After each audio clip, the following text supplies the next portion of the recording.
বললো। ওয়ালাইকুম আসসালাম ওয়া রাহমাতুল্লাহি ওয়া বারাকাতুহু। জি বলেন। জি শাহেখ, আমার প্রশ্ন হলো যে আমি আপনার একটি বক্তব্য শুনেছিলাম যে দুইটি বা তিনটি এর বেশি কাপড় রাখলে অপচয় হয়। তো এখন এটির উপর আমল করতে গেলে দেখা যায় আমার মা বাবা বলে যে কি অপচয় হবে না, তারা আমাকে একাধিক যে কাপড় চোপড় কিনে দেয়। এই ক্ষেত্রে আমার করণীয় কি হবে? দুইটি তিনটি জায়গায় চারটি পাঁচটি রাখেন, কিন্তু 20টি রাখবেন কেন? 10-এর বেশি রাখবেন কেন?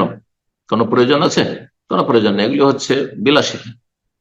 অথচ আশেপাশে গরিব মানুষ হয়তো একটা দুটো বস্ত্র পায় না, শীত বস্ত্র নেই, তাদের বাড়িঘর নেই, বিধবার এতিমের বাড়িঘর তৈরি করতে পারে না, ওগুলো কাজে খরচ করতে পারেন আপনার বাবা মাকে।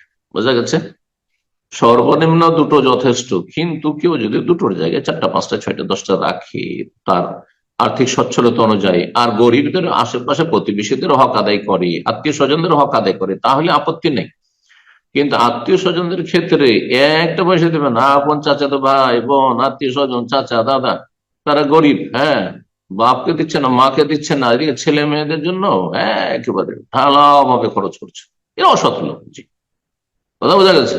বাপ মার জন্য দিতে পারছেন না, ভাই বোনদের মা বাবার জন্য অনেকে দিচ্ছেন, ভাই বোনদের জন্য দিচ্ছেন না, আত্মীয় স্বজনদের জন্য দিচ্ছেন না, গ্রামবাসী আহ, আহ, কত অভাবে রয়েছে, কত কষ্ট রয়েছে, অন্য এলাকা মুসলিম সমাজে কত অভাব রয়েছে, কত দুর্ভিক্ষ রয়েছে, পেরেশানি রয়েছে, কত লোক অসুস্থ হয়ে চিকিৎসা করাতে পারছে না, মরে যাচ্ছে।